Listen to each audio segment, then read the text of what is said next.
दोस्तों नमस्कार।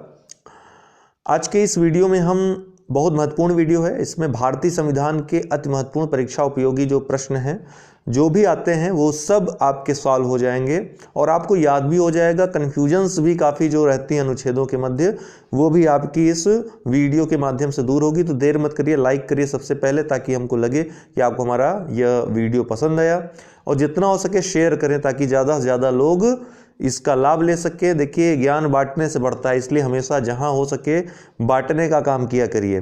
ठीक है, ज्ञान बांटने से बढ़ता है। इसका बिल्कुल अर्थ ये नहीं होता कि आप बांटे तो सामने वाला ज्ञान ले ही ले, लेकिन आप अपना कर्तव्य तो पूरा करिए। आप अपने कर्मा को अच्छा से अच्छा बनाने का हमेशा प्रयत्न करते रहिए।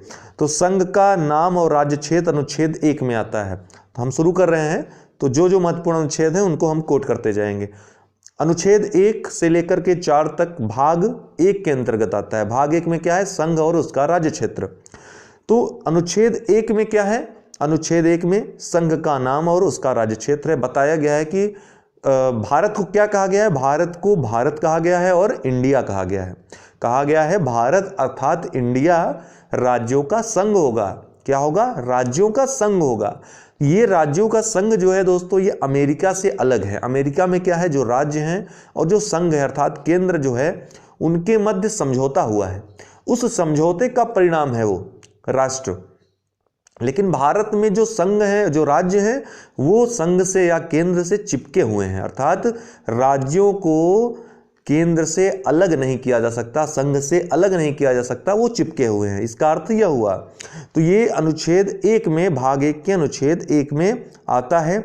इसमें यह बताया गया है कि राज्य और राज्य क्षेत्र वह होंगे जो पहली अनुसूची में, जो अनुसूचियां हमने सुबह वीडियो बनाया आपको, पहली अनुसूची में जो भी वहां पर विनिर्दिष्ट हैं, जैसे कि इस समय वर्तमान समय में 28 राज्य हो गए हैं और 8 केंद्र शासित प्रदेश हो गए हैं, तो वही उसका जो क्षेत्र होगा वही राज्य क्षेत्र होगा भारत का। ठीक है, और भारत के राज्य क्षेत्र में इसके अतिरिक्त राज्यों के क्षेत्रों के अतिरिक्त कौन आएंगे? संघ राज्यों के क्षेत्र, और उसके अलावा जो अर्जित किए जाएंगे या फिर शामिल हो जाएंगे अर्थात समाविष्ट जो क्षेत्र होंगे ये शामिल होंगे। इतनी सी बात आपको अनुच्छेद 1 में याद रखनी है। अनुच्छेद 3 महत्वपूर्ण अनुच्छेद है। नए राज्यों का निर्माण होता है इसके द्वारा। वर्तमान राज्य के क्षेत्रों, सीमाओं और मौजूदा राज्यों के नामों में परिवर्तन होता है।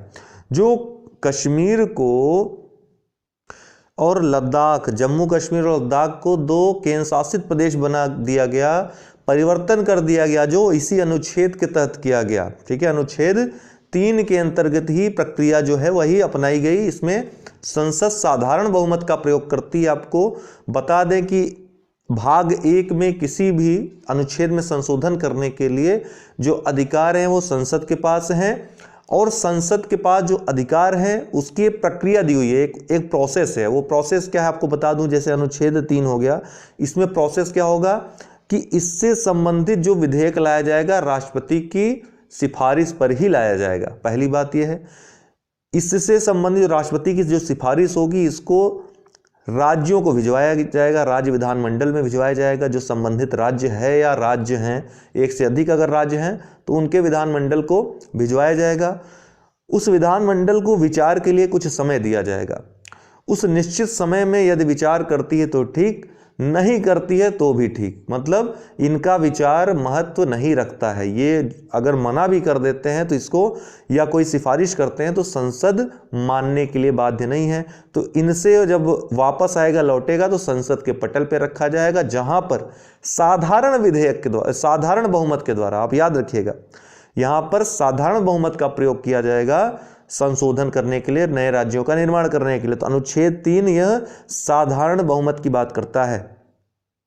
तो अनुच्छेद 3 बहुत महत्वपूर्ण है, वर्तमान में चल भी रहा काफी दिनों से इस पे। तो नए राज्यों का निर्माण होगा, वर्तमान राज्यों के क्षेत्रों, सीमाओं या मौजूदा राज्यों के नामों में परिवर्तन होगा। तो इसके अंतर्गत क्या क्या कर सकती है संसद? किसी राज्य से उसका राज्य क्षेत्र अलग कर सकती है, या 2 या अधिक राज्यों को या राज्यों के भागों को मिला सकती है, एक नया राज्य बना सकती है, या फिर किसी क्षेत्र को किसी राज्य के भाग के साथ मिलाकर के एक नए राज्य का निर्माण कर सकती है। इसके अलावा किसी राज्य का क्षेत्र, जैसे उत्तर प्रदेश है तो उसका क्षेत्र बढ़ा सकती है, घटा भी सकती है। सीमा में परिवर्तन कर सकती है और यहाँ तक कि नाम में भी परिवर्तन कर सकती है। तो इन सब के लिए अनुच्छेद 3 की प्रक्रिया ही अपनाई जाएगी, जो प्रक्रिया हमने आपको बताई। फिर अनुच्छेद 13 में आएंगे आप, यह भाग 3 के अंतर्गत आता है। भाग 3 में क्या है आपके, भाग 2 में क्या है पहले ये जानिए। भाग 2 में क्या है, नागरिकता खंड है। नागरिकता भी ज्वलंत मुद्दा है, इससे संबंधित भी कभी कभी प्रश्न पूछ लिए जाते हैं। जो नागरिकता संशोधन अधिनियम है वो किस अनुच्छेद के तहत कानून बनाने का अधिकार संसद को प्राप्त है, तो अनुच्छेद 11 के तहत संसद कानून बनाती है। ऐसा कानून पहली बार 1955 में लाया गया। अभी हाल ही में संशोधन हुआ है जिसमें जो सीए बिल इसको कहते हैं, सिटीजन अमेंडमेंट एक्ट, जिसने रूप लिया है, जिसका कि भारी मात्रा में विरोध हो रहा है। इसके पहले भी अमेंडमेंट हो चुके हैं। तो नागरिकता से जो अनुच्छेद हैं वो आप महत्वपूर्ण नहीं उतने, ठीक है, डायरेक्ट प्रश्न बनते हैं उसमें से। अनुच्छेद 13 में क्या है, मौलिक अधिकारों को असंगत या अल्पीकरण करने वाली विधियों के बारे में दिया गया है। इसमें देखिए ये अनुच्छेद इतना महत्वपूर्ण है अपने आप में कि इसको लेकर काफ़ी जंग चली है। बीच में जब इंदिरा गांधी का समय था, जब प्रधानमंत्री थी, उस समय काफ़ी जंग अनुच्छेद 13 और अनुच्छेद 368 को लेकर चली है। अनुच्छेद 13 ये जान थी मूल अधिकार का, अर्थात अनुच्छेद 13 एक समय ऐसा था कि अनुच्छेद 13 रोकता था मूल अधिकारों में संशोधन को, ठीक है। तो 368 के तहत संसद को संविधान में किसी भाग में भी संशोधन करने का अधिकार प्राप्त है। तो सरकार कहती थी मैं मजबूत, मूल अधिकार कहता था मैं मजबूत। अंततः जीत किसकी हुई, बाद में जाकर ये न्यायालय में कई मुद्दे गए, कई मामले गए और अंततः जीत आंशिकतः सरकार की हुई, पूर्णतः इसलिए नहीं क्योंकि यहीं पर केशवानंद भारती वाद आता है और वहाँ पे सुप्रीम कोर्ट खड़ा हो जाता है इन दोनों के बीच में अभिभावक के रूप में कि नहीं भैया, न तुम बड़े न हम बड़े, न तुम बड़े न तुम बड़े, ठीक है, बड़ा यह कौन होगा, यह समय और परिस्थिति और कैसा आप कानून ला रहे हो वो डिसाइड करेगा। अर्थात कुछ मूल अधिकार परिवर्तनीय है, कुछ मूल अधिकारों में परिवर्तन किया जा सकता है, संशोधन किया जा सकता है, संविधान के किसी भाग में संशोधन किया जा सकता है, ठीक है आप कर लो, सरकार को बोला कोर्ट ने कर लो आप, लेकिन मूल ढांचे का उल्लंघन नहीं होना चाहिए। और ये मूल ढांचा क्या है, ये समय समय पर कोर्ट डिसाइड करेगी। तो सुप्रीम कोर्ट डिसाइड करती है समय समय पर, सारी चीज़ों को उसने गुप्त रखा हुआ है और पिटारा वो खोलती रहती है समय समय पर। देखो ये मूल ढांचा था, इसका उल्लंघन हुआ, तुम्हारा जो है संशोधन असंवैधानिक है। तो अनुच्छेद 13 जो पहली बात करता है भूतलक्षी प्रभाव का न होना। भूतलक्षी प्रभाव क्या होता है दोस्तों, अर्थात आज कोई चीज ले आ रहे हो आप और वो पिछली चीजों पर लागू हो जाए, इसको भूतलक्षी प्रभाव कहते हैं, ठीक है। जैसे आपकी साक्ष्य विधि है, भारतीय साक्ष्य अधिनियम है, वो भूतलक्षी प्रभाव रखता है। अर्थात आज कोई साक्ष्य में कोई अधिनियम आ गया, कोई नियम बना तो पुराने अपराधों पर लागू होता है, लेकिन दंड विधि नहीं लागू होती है। दंड विधि क्या होती है कि आज जो दंड जो अपराध आप कर रहे हो, जैसे 2 वर्ष पहले आपने कोई अपराध किया था, उस समय उस अपराध के लिए कोई अगर दंड निर्धारित था और आज बढ़ा दिया गया तो आपको आज वाले दंड से दंडित नहीं किया जाएगा, तो भूतलक्षी प्रभाव नहीं रखता। ठीक इसी तरह अनुच्छेद 13 भूतलक्षी प्रभाव नहीं रखता है। अर्थात जब से संविधान लागू हुआ उसके ठीक पहले भारत के राज्य क्षेत्र में लागू विधियां जो हैं, जो भारत क्षेत्र में लागू होंगी, वो भाग 3 का यदि उल्लंघन करती हैं, भाग 3 में जितने अनुच्छेद हैं जो मूल अधिकार हैं उसका यदि उल्लंघन करती हैं तो वो शून्य घोषित हो जाएंगी, स्वयं शून्य घोषित हो जाएंगी, ठीक है। उसको फिर कहीं लागू नहीं किया सकता, वो उल्लंघन की मात्रा तक शून्य होंगी। पहली बात तो ये है।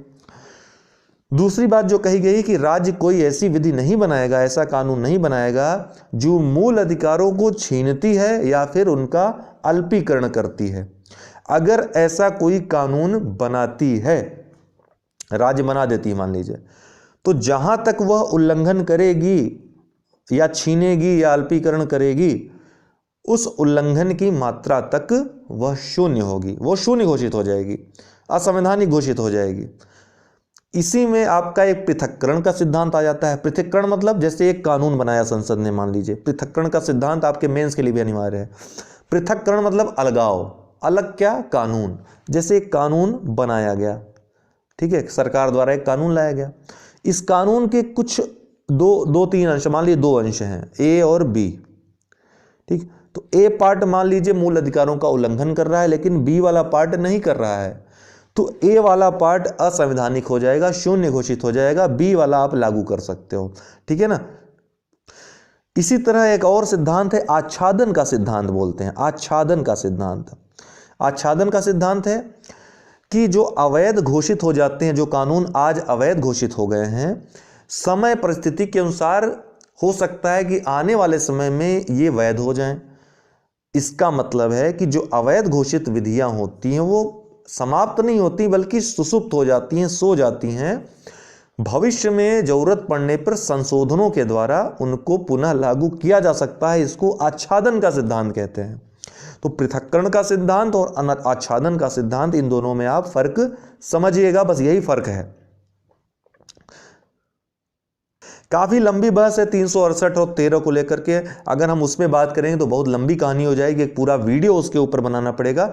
हम अनुच्छेदों पे चर्चा कर लेते हैं, यही उचित होगा। अब अनुच्छेद 14 से लेकर 18 तक आपका समानता के अधिकार का वर्णन किया गया है। समानता का अधिकार, समानता का अधिकार मिला हुआ है आपको, जिसमें अनुच्छेद 14 क्या कहता है, विधि के समक्ष समता और विधियों के समान संरक्षण। 2 बातें की गई हैं। कानून के समक्ष समता ये इसका टाइटल है, लेकिन इसमें 2 बातें हैं, विधि के समक्ष समता, विधियों के समान संरक्षण। जो विधि के समक्ष समता शब्द है बहुत सीमित कर देता है जो समता शब्द है उसको। विधि के समक्ष समता जो है एक सीमित शब्द है, सीमित कर देता है समता के परिप्रेक्ष्य को। यह इंग्लैंड से लिया गया है, लेकिन विधियों के समान संरक्षण ये व्यापक अर्थ देता है समता को, समानता को, और ये अमेरिका के संविधान से लिया गया है। विधि के समक्ष समता होती क्या है, अर्थात विधि के समान, कानून के समान सब बराबर हैं, अर्थात चाहे वो गरीब हो चाहे अंबानी हो, दोनों कानून के समान समक्ष बराबर हैं, ठीक है ना। अर्थात इसको और सरल ढंग से मैं यदि समझाऊं, जैसे सरकार को 2 रुपए बांटने हैं, 2 रुपए बांटना है, और एक मान लीजिए गरीब तबके का कोई लड़का है, ठीक है, बहुत ही बुरी अवस्था में, उस बीमार भी है, उसके घर की अवस्था नहीं सही है, और दूसरी तरफ अंबानी का एक लड़का है, दोनों तो रह रहे हैं भारत में, दोनों को समानता का अधिकार मिलना चाहिए विधि के समक्ष। तो सरकार को 2 रुपए बांटने हैं। अगर समानता का यह नियम लागू होता है विधि के समक्ष समता का, तो क्या होगा, 1 रुपए अंबानी के बच्चे को मिलेगा और 1 रुपए उस गरीब बच्चे को मिलेगा। क्या ये समानता है? क्या ये समानता उचित है दोस्तों? भैया मान लीजिए मैं 1 रुपए गलत बता रहा हूँ, 100 रुपए है मान लीजिए, तो 50-50 रुपए मिल जाएंगे। 50 रुपए में अंबानी का बच्चा क्या कर लेगा, उसके लिए तो कुछ नहीं है वो। लेकिन यदि वो 50 रुपए की जगह अगर 100 रुपए मिल जाए उस गरीब बच्चे को, तो उसका तो वो दिन बन जाएगा। तो यह समानता की बात करता है, विधियों के समान संरक्षण। ये दूसरे प्रकार की जो समानता है, ये व्यापक समानता की बात करता है, अर्थात विधियों के समान संरक्षण की बात यह है कि यदि कोई समान नहीं है तो उसको संरक्षण देकर, उसको आरक्षण देकर के युक्त प्रबंध करके उसको उस काबिल बनाया जाएगा। उसके लिए विशेष उपबंध किए जाएंगे, जैसे SC ST और जो गरीब तबके के लोग हैं उनके लिए किया जा रहा है वर्तमान में, महिलाओं के लिए किया जाता है, बच्चों के लिए किया जाता है, विशेष व्यवस्थाएं की जाती हैं। यहाँ पे जो विधि के समक्ष समता है इसका ध्यान नहीं रखा जाता। अगर इसका मतलब क्या है, इसका मतलब यह निकलता है कि विभिन्न वादों में निकल कर आया कि आप विभेद कर सकते हैं, जरूरी नहीं कि सब जगह समानता हो, विभेद कर सकते हैं, लेकिन यह विभेद भी समानता के लिए होना चाहिए। पहला तो यह वाक्य है कि विभेद भी, यह जो भेदभाव होना चाहिए, इसका लक्ष्य समानता होना चाहिए। आप समानता लाने के लिए ऐसा करो। दूसरा क्या होना चाहिए लक्ष्य, दूसरा यह युक्त होना चाहिए, अर्थात ऐसा नहीं कि मनमाना बांट रहे हैं कि गांव में पहुंच गए तो कोई रिश्तेदार निकल गया आपका तो उसको भर दिया उसकी झोली और दूसरा खाली रह गया। मनमाना नहीं होना चाहिए, युक्त होना चाहिए, अर्थात उतना ही दो कि समानता आ पाए। इतना मत दो कि जो है जो पीछे वाला है वो बहुत आगे निकल जाए और जो आगे रह रहा था उसको आपने ढकेल दिया पीछे। नहीं, आपको समान ले आना है, उस दौड़ में सबको बराबर ले आना है, ये युक्त प्रबंध होना चाहिए। मैंने सीधे सरल शब्दों में आपको इस अनुच्छेद 14 की जो कहानी है वो बता दी। फिर अनुच्छेद 15 आता है। अनुच्छेद 15 अगर मोटी तौर पर बात की जाए तो अनुच्छेद 15 ये जो शिक्षण संस्थान है उसमें आरक्षण की बात करता है। यही प्रश्न आपसे पूछा भी जाता है। बाकी बातें तो बहुत हैं। 15 में कुल 6 खंड हैं, जिनमें से तीसरा खंड भी महत्वपूर्ण है, 15 का 3, जो कि देखिए 15 पहली बात तो सरकार या राज्य को किसी नागरिक के विरुद्ध केवल धर्म, मूल वंश, जाति, लिंग, जन्म स्थान या इनमें से किसी के आधार पर विभेद न करने के लिए कहता है। तो ये नकारात्मक है सरकार के लिए, राज्य के लिए। पूरा मूल अधिकार ही नकारात्मक है सरकार के लिए, लेकिन जो नागरिक है जिनको मिल रहा है उनके लिए सकारात्मक है। ये बात आप याद रखिएगा। तो इनका स्वरूप नकारात्मक है। ये राज्यों पर प्रतिबंध लगाते हैं, उनके जो अधिकार हैं वो तानाशाह न हो पाए इसके लिए उन पर प्रतिबंध लगाते हैं और नागरिकों को सशक्त करते हैं। ठीक है, तो सरकार और राज्य को विभेद करने से रोकता है ये अनुच्छेद 15, और 16 भी यही कार्य करता है लगभग। लेकिन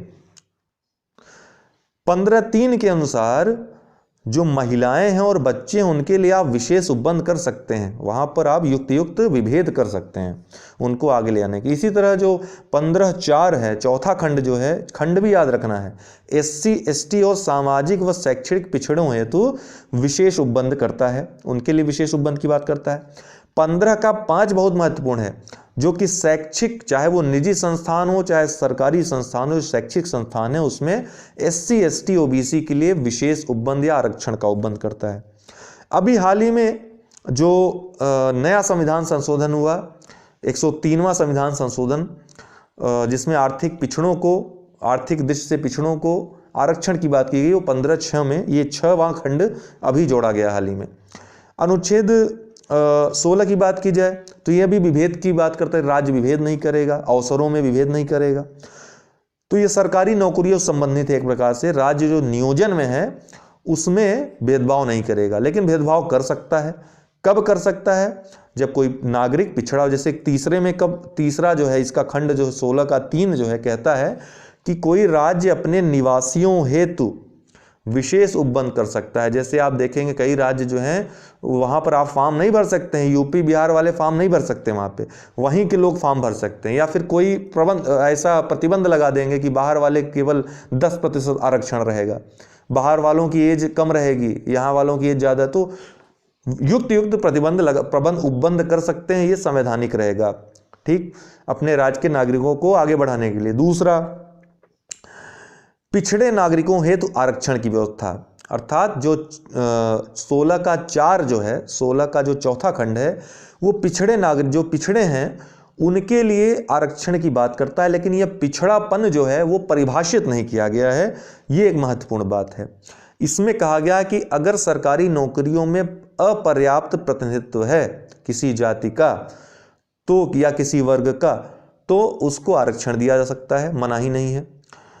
इसी का 4 का क कहता है, जो कि 85वें संविधान संशोधन 2001 द्वारा जोड़ा गया, प्रोन्नति में SC, ST वर्ग के लोगों को आरक्षण की बात करता है, जिस पर भी काफ़ी बवाल हुआ। सुप्रीम कोर्ट ने एक बार असंवैधानिक घोषित भी कर दिया। अभी मामला वो पूरी तरह दबा नहीं, सुप्रीम कोर्ट ने बाद में एक बहुत ही बैलेंस्ड निर्णय दिया है, वही अभी चल रहा है, लेकिन आगे आने वाले समय में वो मामला फिर से उठेगा।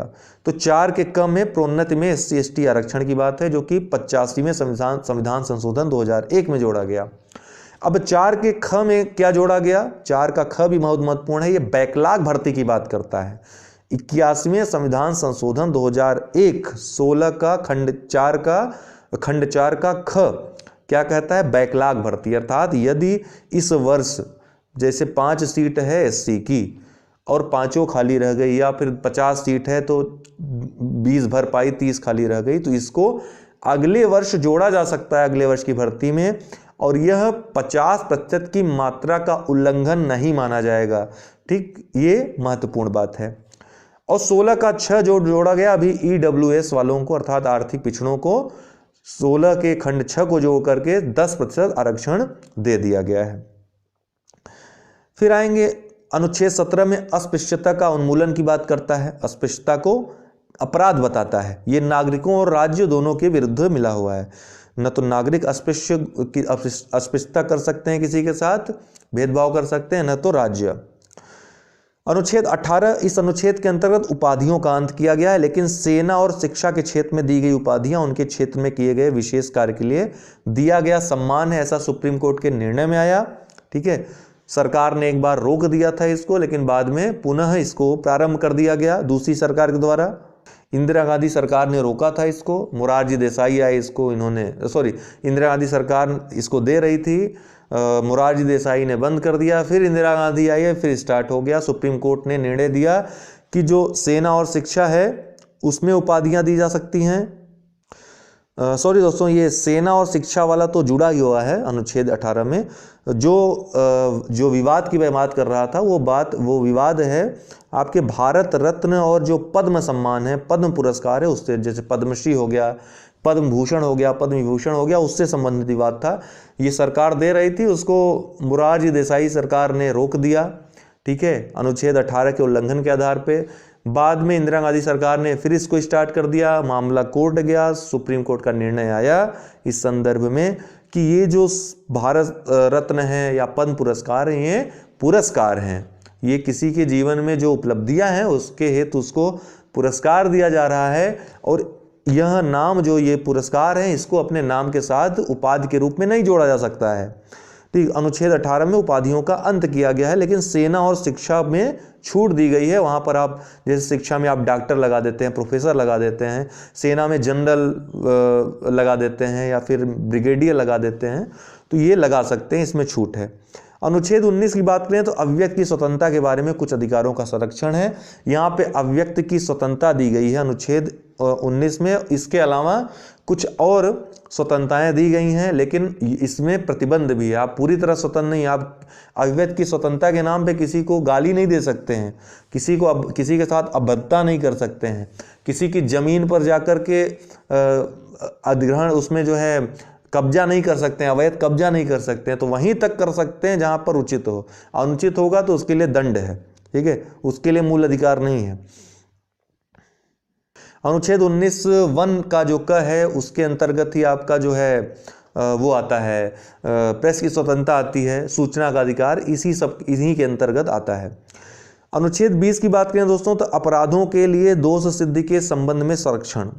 अनुच्छेद 20 बहुत महत्वपूर्ण अनुच्छेद है। ये इसमें 3 खंड हैं, तीनों याद रखिएगा। पहला जो अभी हम चर्चा कर रहे थे कि जो वर्तमान में यदि आप कोई अपराध करते हैं तो अगर उस अपराध के लिए अभी दंड है, और जो दंड है, जितनी मात्रा का दंड है वही आपको दिया जा सकेगा। कोई अन्य विधि अगर लागू होती है 2 महीने बाद, 1 महीने बाद, 1 दिन बाद या आज ही करने के बाद लागू हो जाती है, तो वो आपके ऊपर लागू नहीं होगी, उसके अनुसार आपको दंड नहीं दिया जाएगा, वो बंद कम हो चाहे ज़्यादा हो। दूसरा जो इसका उपखंड है 2, वो कहता है कि एक ही अपराध के हेतु एक बार से अधिक दंड नहीं दिया जा सकता। अगर आपने अमिताभ बच्चन की मूवी देखी होगी, शायद अंधा कानून था वो, तो उसमें क्या होता है, अमरीश पुरी के झूठे हत्या के आरोप में फंसाया जाता है और वो 20 साल जेल काट के आता है, उम्र कैद काट के आता है। जब बाहर निकलता है तो एक दिन उसकी नज़र अमरीश पुरी पे पड़ती है, तो वो दौड़ाते हुए उसको जाता है और कोर्ट में घुस जाता है। कोर्ट में वही जज बैठे रहते हैं जो मतलब ये तो मूवी है, मूवी में अच्छा उसका चित्रण किया जाता है, तो वही जज बैठे रहते हैं जो फैसला सुनाते हैं, जो इनको सज़ा दिए रहते हैं। तो वो जब जाता है तो कोर्ट के सामने ही हत्या कर देता है उसकी, तो कोर्ट तो उसको सज़ा सुनाने जाती है। तो अमिताभ बच्चन बोलता है, यही अनुच्छेद 20 वाली बात बोलता है कि हमने तो ये अपराध एक बार कर लिया और इसका दंड भी भुगत गया हूँ इसके कत्ल के जुर्म में, तो अब हमको दोबारा सज़ा नहीं दी जा सकती। तो यही बात है। तो अनुच्छेद 20 का जो उपखंड 2 है इसकी बात।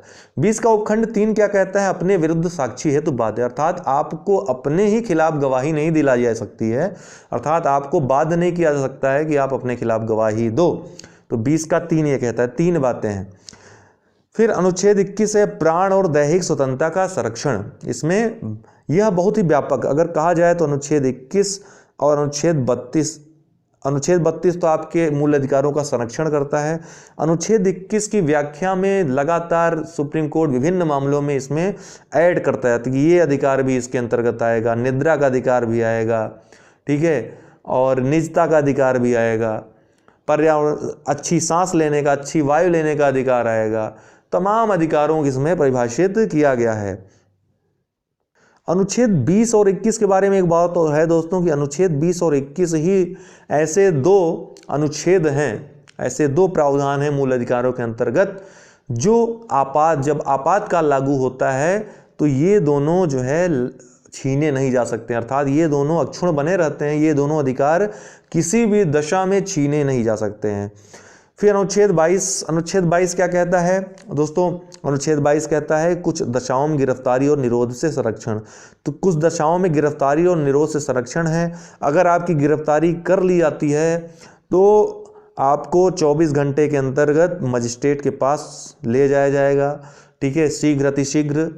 दूसरी बात है, आपको आपकी गिरफ्तारी का कारण बताया जाएगा। उसके अलावा आपको पसंद के अधिवक्ता से बात कराई जाएगी, अपने घर बात कराई जाएगी। ढेर सारे प्रावधान इसके अंतर्गत दिए गए हैं। तो अनुच्छेद 22 कुछ दशाओं में गिरफ्तारी और निरोध से संरक्षण करता है। निवारक निरोध की बात भी इसमें की गई जो कि बहुत महत्वपूर्ण है। निवारक निरोध, ठीक है, जिसमें बिना वारंट के गिरफ्तार किया जा सकता है, जिसमें आपको कारण बताना जरूरी नहीं है और उसमें काफ़ी लंबे समय तक परिरुद्ध रखा जा सकता है, लेकिन उसकी एक विशेष प्रक्रिया अपनाई जाती है। मैक्सिमम आपको 3 महीने तक निवारक निरोध में रख सकते हैं। अगर उससे ज़्यादा रखा जाना चाहिए, अगर रखा जाना जरूरी है तो उसके लिए एक जो प्रतिनिधि मंडल है उसके निर्णय या समिति बनाई जाएगी और उसकी सिफारिश की आवश्यकता होगी। 21A, अनुच्छेद 21A क्या कहता है? प्राथमिक शिक्षा का अधिकार देता है। किसको देता है? 6 से 14 वर्ष के आयु के बालकों को निःशुल्क और अनिवार्य शिक्षा का उपबंध कराता है। 86वें संविधान संशोधन 2001 द्वारा यह जोड़ा गया संविधान में। सॉरी दोस्तों, 86वां संविधान संशोधन 2002 के द्वारा इसको जोड़ा गया है, ठीक है। तो राज्य 6 से 14 वर्ष के जो वायु के जो बच्चे हैं उनको निःशुल्क और अनिवार्य शिक्षा उपलब्ध कराएगा, ऐसा निर्देश यहाँ पे दिया गया है। ऐसा अधिकार प्राप्त है बच्चों को। अनुच्छेद 22, इसमें कुछ दशाओं में, सॉरी दोस्तों, अच्छा ठीक है, ये हो गया। अनुच्छेद 23 की बात करते हैं। अनुच्छेद 23 में क्या है?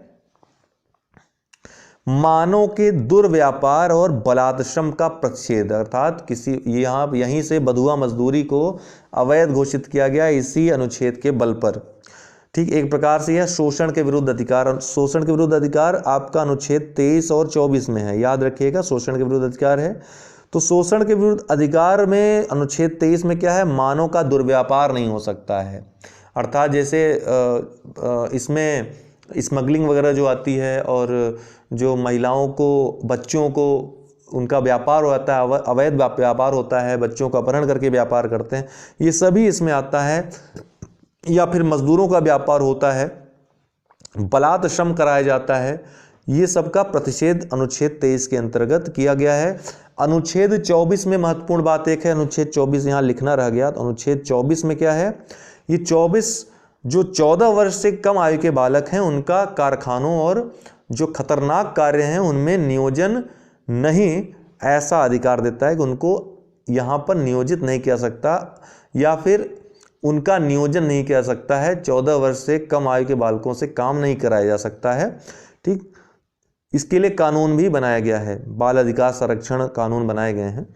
अनुच्छेद 26 की बात करें दोस्तों, इसके बाद अनुच्छेद 26 आता है, आपका महत्वपूर्ण अनुच्छेद है धार्मिक कार्यों के प्रबंध की। अनुच्छेद 25 भी है जो कि अंतरात्मा की स्वतंत्रता, मनचाहा काम और धर्म के प्रचार प्रसार की स्वतंत्रता, अर्थात आप अपने धर्म का प्रचार प्रसार कर सकते हैं, आप किसी भी धर्म का प्रचार प्रसार कर सकते हैं, उसमें कोई रोक नहीं सकता है। और राज्य किसी धर्म को बढ़ावा नहीं देगा, राज्य इसी को धर्मनिरपेक्षता कहते हैं, अर्थात हर किसी को यहाँ पे अपने अपने धर्म को मानने की स्वतंत्रता है। राज्य किसी विशेष धर्म को बढ़ावा नहीं देगा और राज्य का कोई धर्म नहीं होगा, विभेद नहीं करेगा राज्य धर्म के आधार पे। अनुच्छेद 26 क्या है? धार्मिक कार्यों के प्रबंध की स्वतंत्रता, धार्मिक कार्यों के प्रबंध की स्वतंत्रता करता है, अर्थात अपने अपने धर्म संबंधित जो संस्थाएं उनको स्थापित कर सकते हैं, आप मंदिर बना सकते हैं, आप मस्जिद बना सकते हैं, उनका प्रबंध कर सकते हैं, इसकी भी स्वतंत्रता है। अनुच्छेद 27 क्या कहता है? किसी विशिष्ट धर्म की अभिवृद्धि के लिए करों के संदायों के बारे में स्वतंत्रता, अर्थात धर्मों को करों से मुक्त किया गया, अर्थात आपसे कोई आकर के ये नहीं कह सकता, आप यदि किसी धर्म के बारे में या किसी मंदिर को, मस्जिद को चंदा नहीं देना चाहते हैं तो आपसे कोई ज़बरदस्ती या सरकार आपसे वसूलवा नहीं सकती है। कुल मिला के ये बात हुई। अनुच्छेद 27। अनुच्छेद 28 कुछ शिक्षा संस्थाओं में धार्मिक शिक्षा या धार्मिक उपासना में उपस्थित होने के बारे में स्वतंत्रता। आप हिंदू धर्म के मानने वाले या मुसलमान धर्म के मानने वाले हैं, आप या किसी धर्म को नहीं मानते हैं, आप अपने धर्म की ही उपासना करना चाहते हैं, तो आपको विवश नहीं किया सकता है शिक्षा संस्थानों में धार्मिक जो प्रार्थना है उन सब में सम्मिलित होने के लिए, या धार्मिक कोई क्रियाकलाप है उसमें सम्मिलित होने के लिए। अनुच्छेद 28 कहता है। अनुच्छेद 29 और 30 ये शिक्षा और जो संस्कृति है उसके संरक्षण की बात करता है। अल्पसंख्यकों के संरक्षण की प्रकार से बात करता है। अल्पसंख्यक वर्गों के हितों का संरक्षण। याद रखिएगा दोस्तों, अल्पसंख्यक होते कौन है इसको परिभाषित नहीं किया गया है संविधान में कहीं भी। अल्पसंख्यक वर्गों के हितों का संरक्षण की बात की गई है। अनुच्छेद 30 महत्वपूर्ण है। इसमें अल्पसंख्यकों को शैक्षिक संस्थानों को स्थापित करने, उनका प्रशासन करने का अधिकार दिया गया है। इसी के अंतर्गत मदरसे आदि स्थापित होते हैं। 31C यह कुछ निर्देशक सिद्धांतों को प्रभावी करने वाली विधियों की व्याख्या करता है। ठीक। अनुच्छेद 32 अति महत्वपूर्ण, सबसे महत्वपूर्ण अनुच्छेद है यह।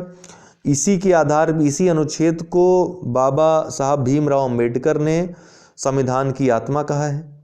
वैसे अगर प्रश्न आएगा संविधान की आत्मा क्या है, एकदम सादा सादा किसी का नाम नहीं लेगा तो संविधान की आत्मा उद्देशिका है, प्रस्तावना है। लेकिन बाबा साहब भीमराव अंबेडकर ने किसको संविधान की आत्मा कहा है, तो अनुच्छेद 32 को। इसका यह मतलब कि अगर मूल अधिकारों का हनन होता है किसी के तो डायरेक्ट सुप्रीम कोर्ट जा सकता है अनुच्छेद 32 के तहत मूल अधिकारों को लागू करवाने के लिए। इसके अंतर्गत अनुच्छेद 32 के अंतर्गत जो सुप्रीम कोर्ट है वह क्या करती है, 5 प्रकार की रिट जारी करती है। कौन कौन सी रिट जारी करती है? बंदी प्रत्यक्षीकरण, परमादेश, प्रतिषेध, अधिकार परीक्षा और उत्प्रेषण। ये 5 प्रकार की रिट सुप्रीम कोर्ट जारी कर सकती है। याद रखिएगा अनुच्छेद 32 को अनुच्छेद 226 के साथ पढ़िएगा, 226 के साथ। अनुच्छेद 226 क्या है? ये उच्च न्यायालयों को रिट जारी करने का अधिकार देती है। रिट जारी कर सकते हैं अनुच्छेद 226 के अंतर्गत। और यह जो 226 के अंतर्गत उच्च न्यायालय जारी करता है वह कहीं न कहीं सुप्रीम कोर्ट से बड़ा अधिकार है। बड़ा क्यों है? क्योंकि सुप्रीम कोर्ट सिर्फ मूल अधिकारों के उल्लंघन पर रिट जारी करता है, वहीं हाई कोर्ट मूल अधिकारों के साथ साथ अन्य जो कानूनी अधिकार हैं उसको भी देख सकता है, उसके लिए भी, उसको भी लागू करवाने के लिए रिट जारी कर सकता है 5 प्रकार की। तो यह महत्वपूर्ण बात है। अनुच्छेद 38। अब आप आ जाते हैं भाग 4 में। भाग 4 क्या है? नीति निर्देशक तत्व। उसमें अनुच्छेद 38 क्या कह रहा है? राज्य लोगों के कल्याण को बढ़ावा देने के लिए एक सामाजिक व्यवस्था को बनाएगा। अगर पूछेगा लोक कल्याणकारी राज्य की स्थापना की बात किसमें की गई है, तो अनुच्छेद 38 में। ठीक है, इसीलिए अनुच्छेद 38 मैंने यहां पर लिखा है। 39 का क्या कहता है? समान न्याय और निःशुल्क विधिक सहायता। तो ये संविधान में मूल संविधान में नहीं थी, इसको 42वें संविधान संशोधन 1976, इस संविधान संशोधन को मिनी संविधान भी कहा जाता है, छोटा संविधान भी कहा जाता है, मिनी कॉन्स्टिट्यूशन भी कहा जाता है। इसमें बृहद बहुत बड़े बड़े संशोधन हुए थे, बहुत बड़े स्तर पे संशोधन हुए थे, इसके लिए मिनी संविधान भी कहा जाता है इसको। इस समान न्याय और निःशुल्क विधिक सहायता की बात करता है। अर्थात जो व्यक्ति न्याय तक नहीं पहुंच पाता है कहीं ना कहीं धन के कारण, अपनी स्थिति के कारण, तो उसको समान न्याय अर्थात उसको न्याय दिलाने के लिए निःशुल्क विधिक सहायता की बात भी की गई है, ताकि न्याय तक उसकी पहुंच को सुनिश्चित किया जा सके और जो संविधान के उद्देशिका है उसके उद्देश्य को पूर्ण किया जा सके। अनुच्छेद 40 ये महात्मा गांधी के जो सपने थे उसके अनुसार है, ग्राम पंचायतों के संगठन की बात करता है। अनुच्छेद 40 क्या करता है? ग्राम पंचायतों के संगठन की बात करता है। बाद में 73वें और शुरुआत में तो लागू हुआ था बलवंत राय मेहता समिति की सिफारिश के आधार पे। नागौर जिला जो राजस्थान के वहाँ से लागू हुआ था, लेकिन बाद में बाकायदा 73वां संविधान संशोधन करके 1992 में पंचायतों को संवैधानिक दर्जा दे दिया गया और इस जो अनुच्छेद 40 का जो उद्देश्य था उसको पूर्ण कर दिया गया, लोकतांत्रिक विकेंद्रीकरण को। अनुच्छेद देखिए, कभी कोई ग्राम पंचायत न पूछ करके लोकतांत्रिक विकेंद्रीकरण पूछ लेगा तो आप कन्फ्यूजिया मत जाइएगा, यही इसका उत्तर होगा। ठीक है, अनुच्छेद 43 क की बात करें, अनुच्छेद 43 क भी संविधान में, मूल संविधान में नहीं था, यह भी 42वें संविधान संशोधन 1976 के द्वारा जोड़ा गया। तो इसमें क्या था, क्या जोड़ा गया, उद्योगों के प्रबंधन में कर्मकारों का भाग लेना। ये पूछता है अक्सर, याद रखिएगा। अनुच्छेद 43 का ख भी यह जोड़ा गया 97वें संविधान संशोधन 2011। इसमें सहकारी समितियों के उन्नयन के लिए राज्य कार्य करेगा, इसके लिए निर्देश किया गया है। तो आपको पता है कि 97वां संविधान संशोधन 2011 जो है वो क्या करता है, अनुच्छेद एक भाग की स्थापना करता है, एक भाग जो है जोड़ता है संविधान में, भाग 9 का ख।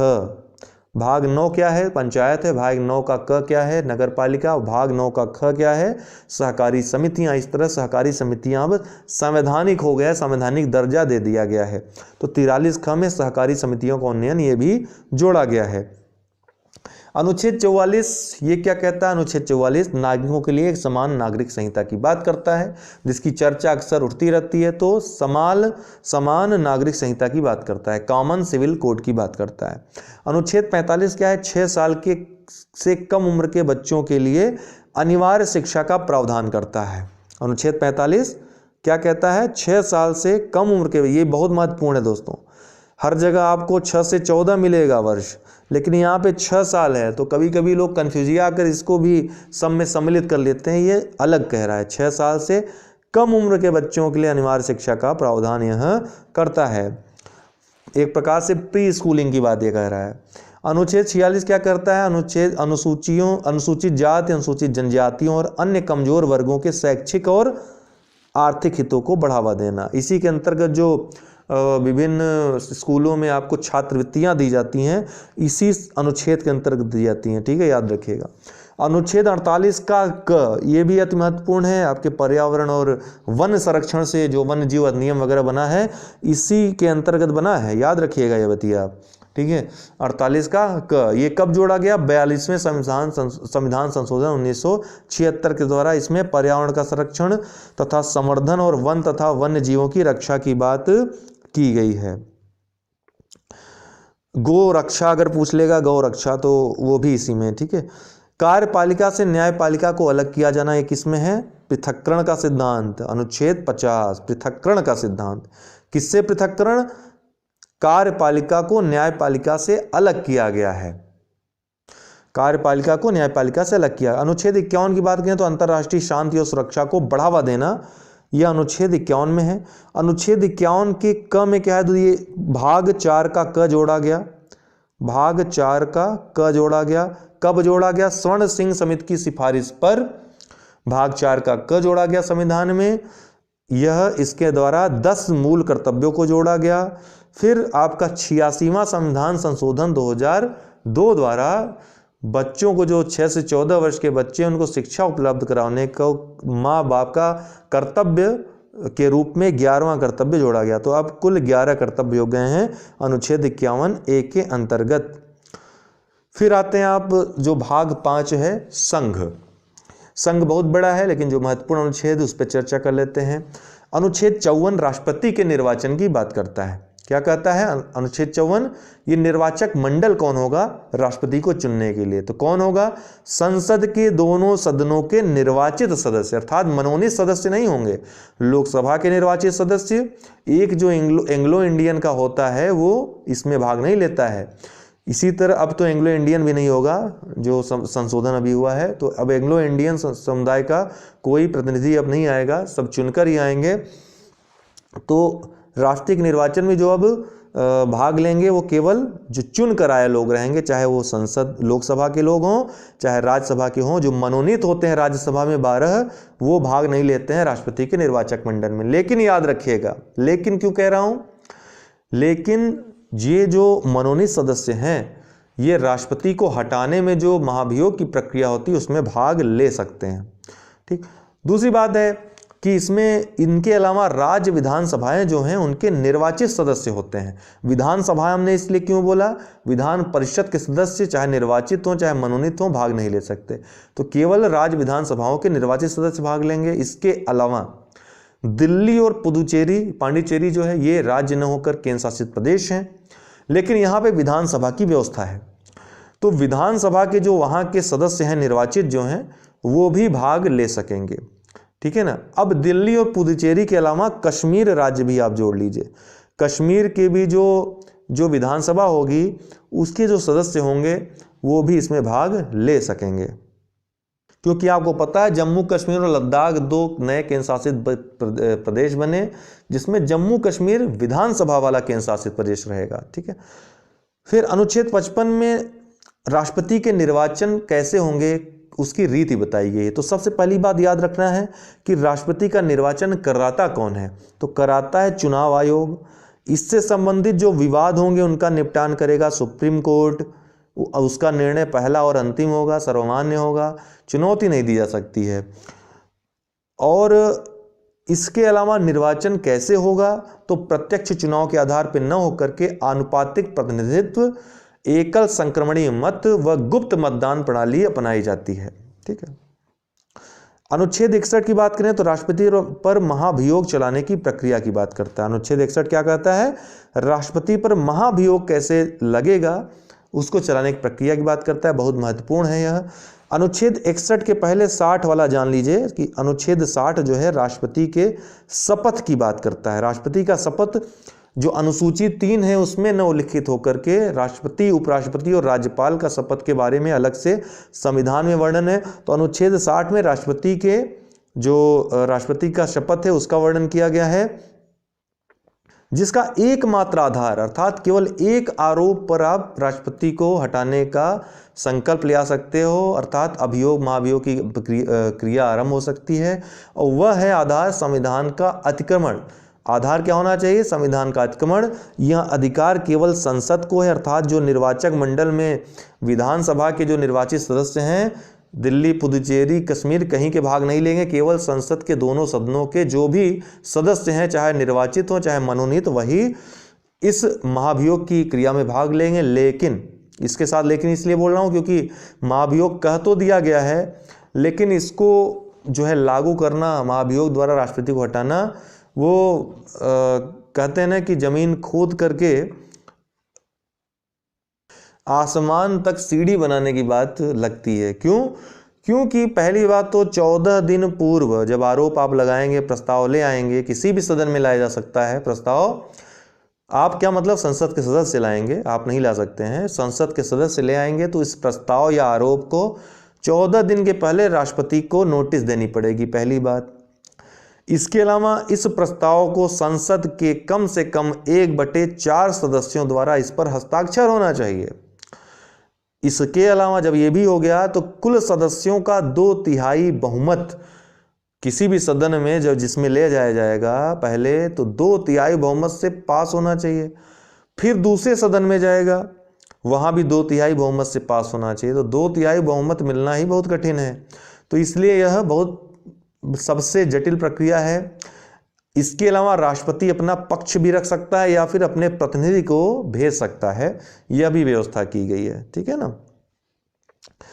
फिर 63 में आते हैं। 63 क्या करता है, उपराष्ट्रपति की बात करता है। उपराष्ट्रपति जो है यहाँ पे यूएसए जो अमेरिका है वहाँ के संविधान से उपराष्ट्रपति की व्यवस्था यहाँ पर है। उपराष्ट्रपति दरअसल उपराष्ट्रपति के रूप में कार्य न करके यह जो राज्यसभा है उसके सभापति के रूप में कार्य करता है, इसके सभापति के रूप में कार्य करता है। लेकिन राष्ट्रपति का पद अगर रिक्त हो जाए किसी कारणवश या राष्ट्रपति का काम कहीं बीमार पड़ जाए, कुछ हो जाए, ऐसी स्थिति में उपराष्ट्रपति राष्ट्रपति का काम देखता है। अनुच्छेद 72 की बात करें तो राष्ट्रपति की शक्तियों इसके अलावा कुछ बातें उपराष्ट्रपति के बारे में जान लेते हैं। 66 अनुच्छेद 66 में उपराष्ट्रपति के निर्वाचन की बात की गई। तो उपराष्ट्रपति का निर्वाचन की पद्धति ठीक वैसी है जैसे राष्ट्रपति के, लेकिन जो निर्वाचक मंडल हैं उसमें केवल संसद के ही सदस्य भाग लेते हैं, केवल संसद के ही सदस्य भाग लेते हैं, चाहे वो निर्वाचित हों चाहे मनोनीत हों। इसमें राज्य विधानमंडलों का, विधानसभाओं का कोई भी योगदान नहीं होता, तो केवल संसद के ही सदस्य भाग लेते हैं और चुनाव की प्रक्रिया, चुनाव आयोग, ये सुप्रीम कोर्ट सब वही है। फिर 67 में, यह अनुच्छेद 67 में इनकी पदावधि की व्यवस्था है। देखिए आपको पता है कि राज्यसभा का जो कार्यकाल है वो 6 वर्ष का होता है किसी भी सदस्य का, लेकिन आपको याद रखना होगा कि उपराष्ट्रपति या सभापति जो होता है वह, या सभापति जो होता है राज्यसभा का, वो उपराष्ट्रपति के रूप में इसका चुनाव होता है, इसका नियुक्ति होती है। यह संसद का सदस्य नहीं होता, राज्यसभा का यह सदस्य नहीं होता, मेंबर नहीं होता है। तो यह 6 साल वाली व्यवस्था इसके लिए नहीं है, यह केवल 5 वर्ष के लिए ही पद धारण करता है। जब अगला चुनाव होगा उसके पहले तक, अगला जब तक उपराष्ट्रपति नहीं चुन लिया जाता है। लोकसभा का जो अध्यक्ष होता है, जो स्पीकर होता है, वो सदस्य होता है लोकसभा का, लेकिन राज्यसभा का जो सभापति होगा, राज्यसभा का या संसद का सदस्य नहीं होता है, वो उपराष्ट्रपति के रूप में उसका चयन होता है, नियुक्ति, ठीक है, चयन होता है, नियुक्ति नहीं होती है। चयन और नियुक्ति में अंतर समझिएगा। प्रधानमंत्री और मंत्रियों की नियुक्ति होती है, ठीक है, आपकी किसी जॉब में नियुक्ति होगी, लेकिन जो उपराष्ट्रपति, राष्ट्रपति हो गए, इनका चुनाव होता है, संसद सदस्यों का चुनाव होता है, ठीक है, इनका चयन होता है। चुनने और नियुक्त करने में अंतर है, इतना तो समझ ही सकते हैं आप। तो 67 में इसके अलावा वो यह भी व्यवस्था है कि वो कब जो है हटा, और क्या इसका जो है हटाने का क्या प्रावधान किया गया है। तो पहली बात तो यह त्यागपत्र दे करके अपने कार्य को समाप्त कर सकता है, त्यागपत्र दे सकता है अगर 5 वर्ष के पहले देना चाहे तो। इसके अलावा राज्यसभा तात्कालिक बहुमत, तात्कालिक मतलब जितने उपस्थित हों, जिनको कोरम बहुमत भी कहते हैं, कोरम पूरा हो जाए, जितने लोग मौजूद हैं उनका बहुमत से अगर पारित कर दिया जाए लोकसभा उसमें प्रस्ताव, ठीक है, राज्यसभा में, तो राष्ट्रपति को पद से हटना होगा। सॉरी, अगर पारित हो जाए, बहुमत से पारित हो जाए, उसके बाद लोकसभा भी साधारण बहुमत से पारित कर दे, तो उपराष्ट्रपति का पद उस पारित करने के दिन से समाप्त समझा जाएगा, खाली समझा जाएगा। लेकिन इसकी भी जो सूचना है 14 दिन पहले उपराष्ट्रपति को देना चाहिए या अनिवार्य है, ठीक है, 14 दिन पूर्व सूचना देनी होगी। अनुच्छेद 72 दोस्तों राष्ट्रपति की शक्तियों जैसे क्षमादान की शक्ति, सजा का निलंबन, कुछ मामलों में सजा को कम करना आदि का प्रावधान करती है। देखिए अनुच्छेद 72 को आप सहपठित अनुच्छेद 61 करिए, 161 के साथ पढ़िए हमेशा। अनुच्छेद 72 ये राष्ट्रपति की क्षमादान शक्ति की बात करता है, अनुच्छेद 161, अनुच्छेद 72 ये राष्ट्रपति की शक्ति की बात करता है, क्षमादान की। राज्यपाल की शक्ति का प्रावधान अनुच्छेद 161 में है, राज्यपाल इसमें क्षमा कर सकता है। लेकिन इन दोनों में अंतर यह है, सबसे पहला कि राष्ट्रपति सैन्य न्यायालयों से संबंधित जो मामले हैं उसमें भी क्षमा कर सकता है, लेकिन राज्यपाल नहीं। दूसरा अंतर यह है कि मृत्युदंड के मामले में पूर्णतः क्षमा करने की जो शक्ति है सिर्फ राष्ट्रपति के पास है।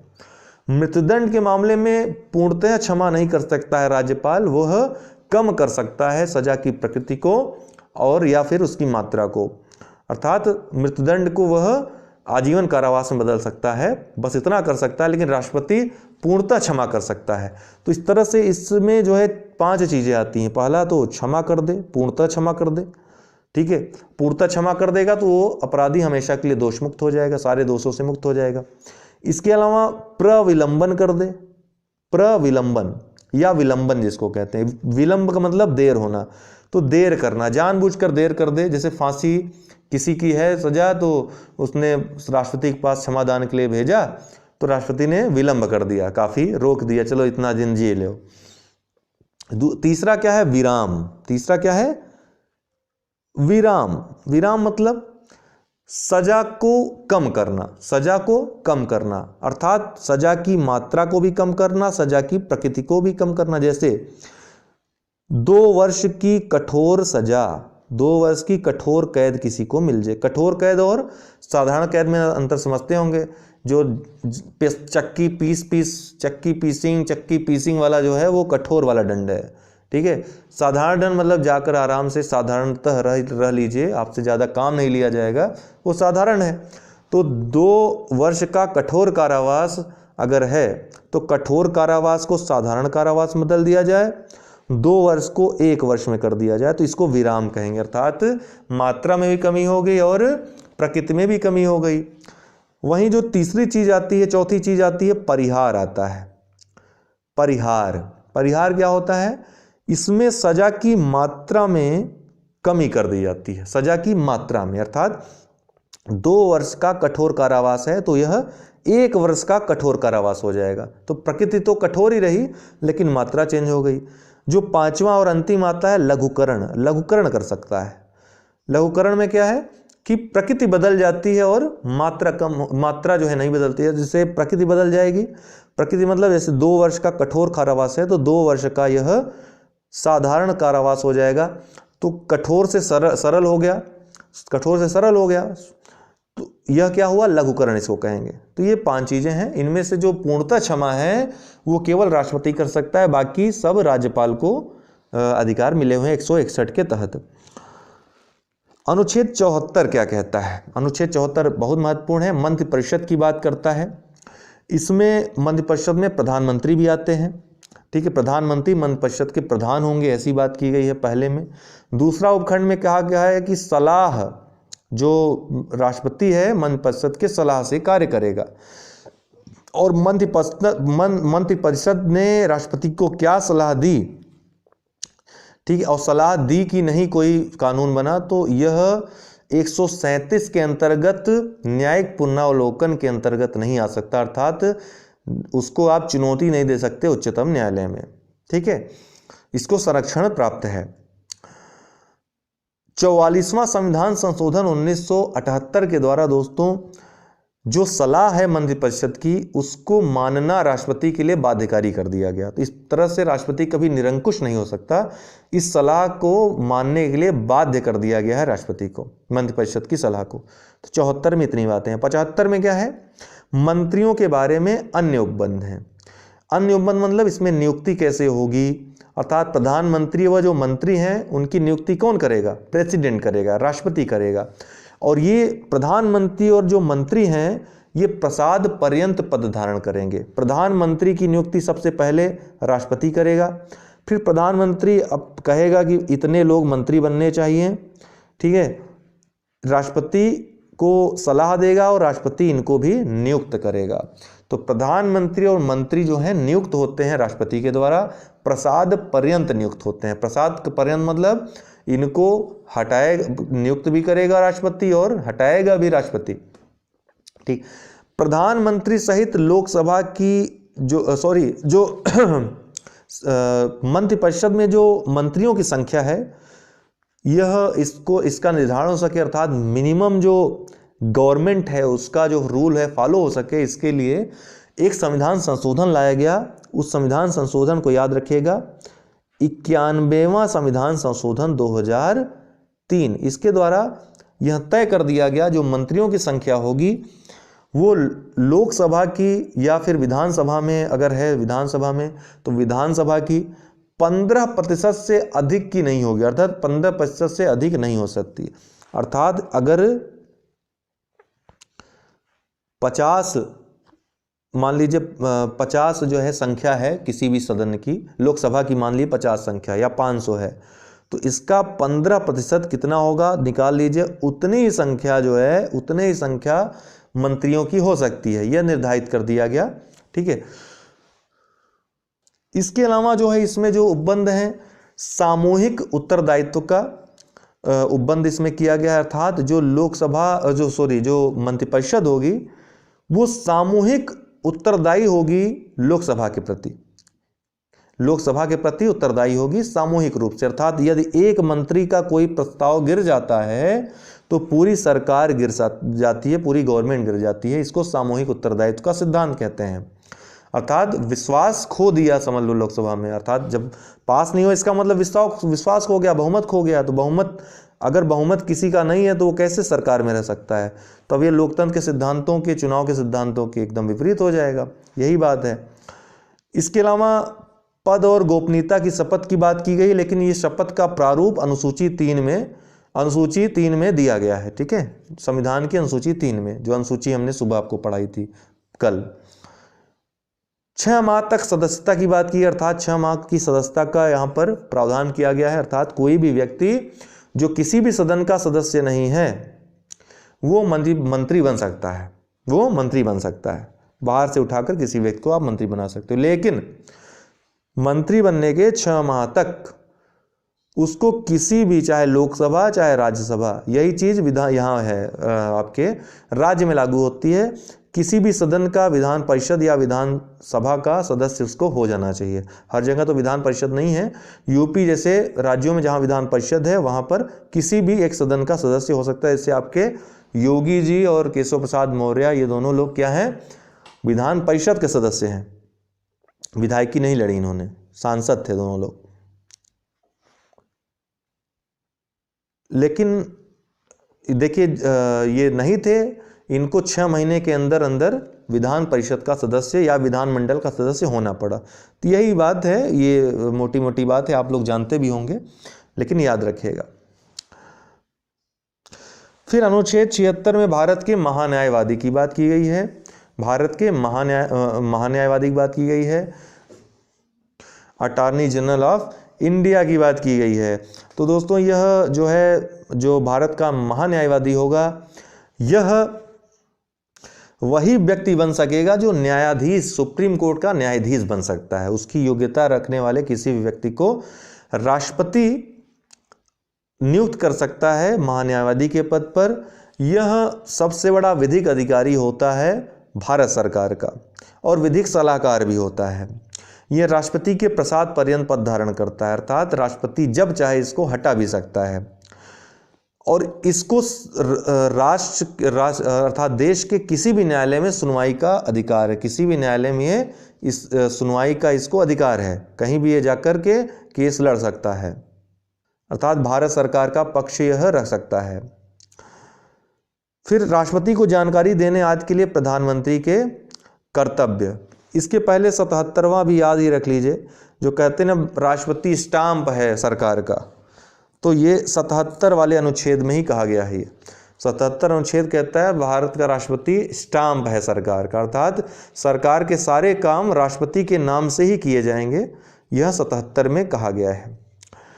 फिर 78 में क्या है, राष्ट्रपति को जानकारी देने आदि के लिए प्रधानमंत्री के कर्तव्य, अर्थात प्रधानमंत्री जो भी निर्णय लेगा, मंत्रिपरिषद का जो भी निर्णय होगा, राष्ट्रपति को अवगत कराएगा, सीधी सी बात है। अनुच्छेद 79 क्या कहता है, अनुच्छेद 79, 80, 81 ये महत्वपूर्ण है। संसद के गठन की बात अनुच्छेद 79 करता है। ठीक है, अब बैटरी डाउन हो रही है। अनुच्छेद जो 79 है संसद के गठन की बात करता है। संसद में कौन कौन शामिल होगा, यह बात करता है राष्ट्रपति, लोकसभा और राज्यसभा, ये संसद के अंतर्गत आते हैं। फिर अनुच्छेद 80 में राज्यसभा की संरचना और अनुच्छेद 81 में लोकसभा की संरचना की बात की है। राष्ट्रपति के बारे में तो आप पहले पढ़ ही चुके, हमने आपको बताया राष्ट्रपति के बारे में। तो 80 की बात करें तो राज्यसभा की बात है।